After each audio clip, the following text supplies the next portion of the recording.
Now let's carry on talking about some of these principles of design. Two of them stand out in this particular garden room that I want to point out to you. You'll notice this tall tree. Many people have asked me, what is this tree? I know it's sort of weird looking. This is actually a wisteria tree. Not at all what you expect with a wisteria. We know wisteria, that plant that climbs all over everything and has those gorgeous, long, pendulous blooms that are so sweet and fragrant. Now, the principle that I'm talking about here is shape and form.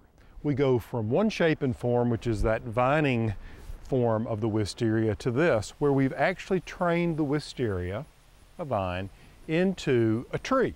So you have the standard trunk coming up and this big head or canopy here. It's almost a lollipop-like shape.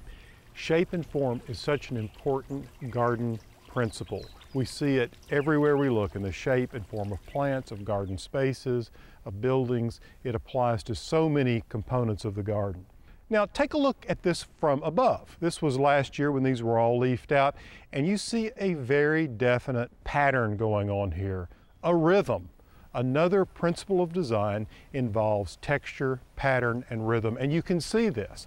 These trees are set within a square of mulch in a very large field of turf. And you can see the textural difference, you can see the pattern that's created, and certainly the rhythm of these wisteria trees as they create an alley through this space. Now, one of the important components here is the lawn itself. We think, well, it's just lawn.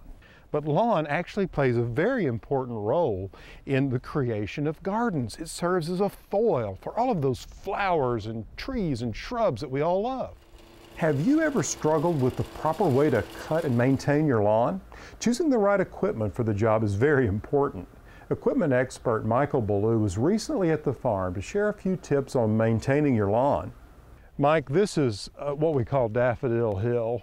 Its most outstanding moment would be in the spring because we've planted, I think, well over 100,000 daffodils now, and it's really spectacular. But here at the end of the growing season, I just love these grasses and the golden color, the golden hues that they have. They're really, really gorgeous. Maintenance is a big issue here, but making sure the lawns are cared for is an important part of it. I really try to wait as long as I can for all these seed to mature because we have a lot of wildflowers out here. For this area, you do want to keep it and not mow it near as often as what you would do on your path right now. Always just try to take a maximum of 1/3 off the top of your grass at a time.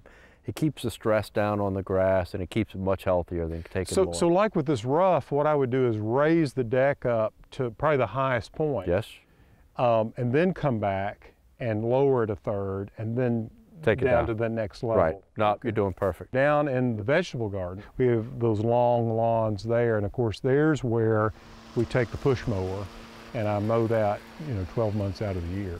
The one thing I'd probably recommend for you there is try to mow in a different pattern each time. If you mow in one general direction, it'll have a tendency of wanting to grow in that way. Sure. So you want to mow in different directions if possible. It looks better and it gives you a cleaner cut. And then the grass it doesn't have that tendency of growing in one direction or the other. Heat of summer, rules of thumb for mowing the lawn in summer, let's say a refined lawn like we have down in the vegetable and flower garden. One thing we try to do there is try to let it grow as tall as you can just to shade the roots. And actually the other nice thing about doing that is your roots will actually grow deeper, trying to search out the moisture in the bottom. But wait as long as you can. Don't worry about making it look as good because you actually hurt your grass. And the other thing I see people trying to do is taking too much in the summer. I appreciate all your suggestions on how we can better manage this.